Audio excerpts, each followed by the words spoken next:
The autumn winds swept through the sprawling lands of Ravenford, carrying with them whispers of the new Duke, Damon Aldridge, a man whose reputation was as cold as the marble floors of his ancestral estate. After the sudden death of his elder brother, Damon had inherited not only the title, but also the vast responsibilities, financial entanglements, and political expectations that came with it.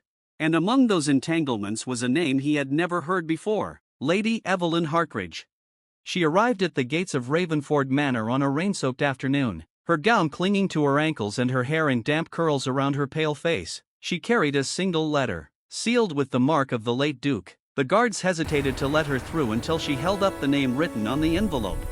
To my brother, Damon Aldridge, regarding my debt to the Harkridge family. The guards escorted her inside. Damon was standing in his study when she entered, tall, dark-haired, hands clasped behind his back. His icy blue eyes flicked toward the woman who dared to meet his gaze without trembling. Lady Harkridge, he greeted, or should I say, the daughter of the man to whom my brother owed a significant sum. Evelyn swallowed hard. My father passed 3 months ago. I am all that remains of House Harkridge.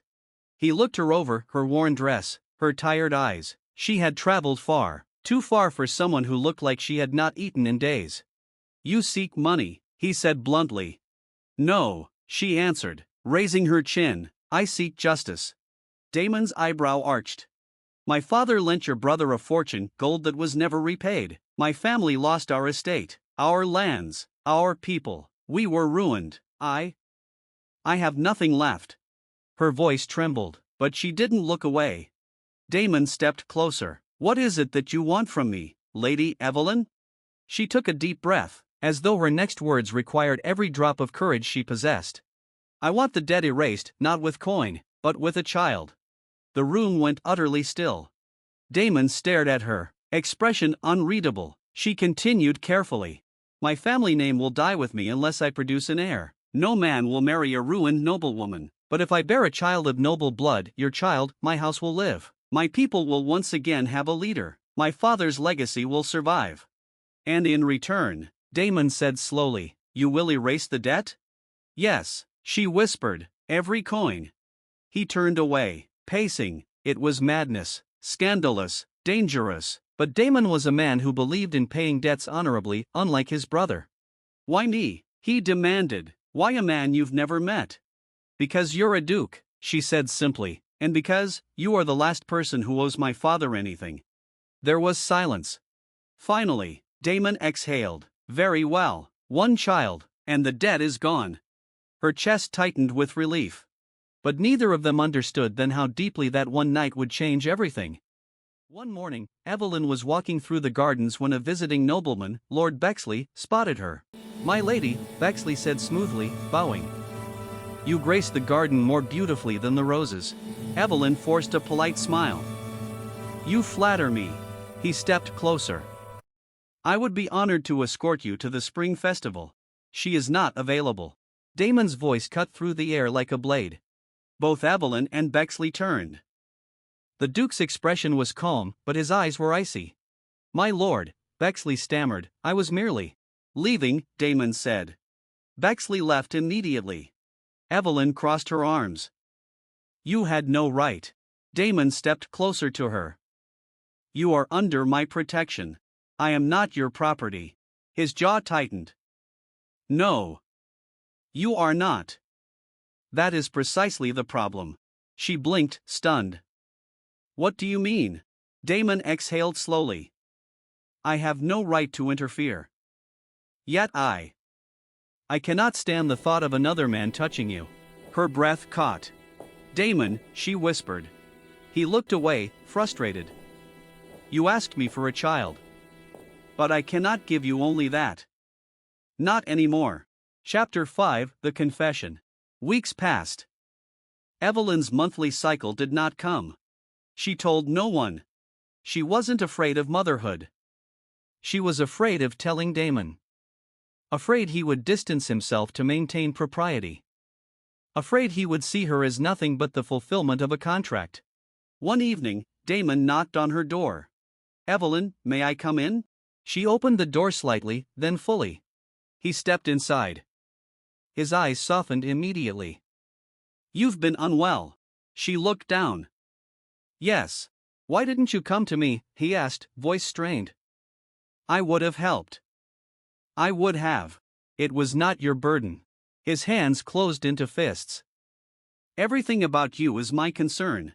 She looked up at him, then really looked. I'm with child, she whispered. The room fell silent. Damon's breath left his chest all at once. Something fierce flashed in his eyes, joy, fear, protectiveness. He reached for her but stopped, as if seeking permission. She nodded. He cupped her face, his thumb brushing her cheek. This is the best news of my life. She trembled. But our bargain. Damn the bargain, he said quietly. Damn every word of it. Her eyes widened. Damon lowered his forehead to hers. I fell in love with you that night. And every day since. Evelyn's breath caught. Damon. I will erase the debt, he said. Not because of a child. Not because of your father. But because I want you. I choose you. And I will keep choosing you every day, if you let me. Tears filled her eyes. I never wanted only a child, she confessed. I wanted a family. A future. Someone who saw me. I see you, he whispered. Then he kissed her, slowly, deeply, with all the tenderness he had held back for weeks. She melted into him, fingers gripping his coat as though anchoring herself to reality. When they finally parted, Damon rested a hand on her abdomen. Our child, he murmured. And our future. Chapter 6, A New Beginning. Evelyn moved to the west wing, the Duchess's wing. Servants whispered. Noble families speculated. But Damon ignored every voice except hers. He attended every physician visit, read every book on childbirth, and refused to let her walk up the stairs without his arm around her. The man who had once been the cold, intimidating Duke became fiercely gentle with her. One evening, he placed a hand on her stomach and felt the faintest movement. His eyes welled with emotion he never showed to anyone else.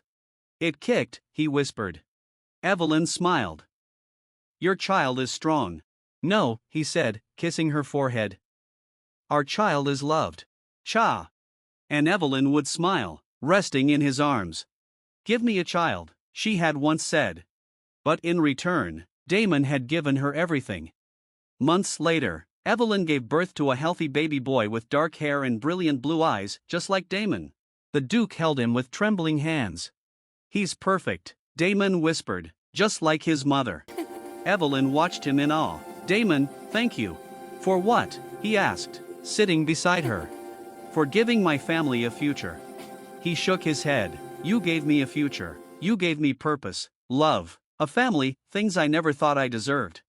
She reached for his hand. Then let us build our new lives together. He kissed her, softly at first, then deeper, pouring every emotion into it. Years later, the Duke and Duchess of Ravenford could be seen walking the gardens with their lively son between them. Evelyn's laughter echoed through the estate, light, warm, alive.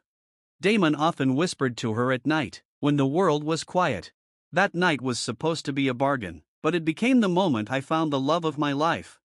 And Evelyn would smile, resting in his arms. Give me a child, she had once said. But in return, Damon had given her everything.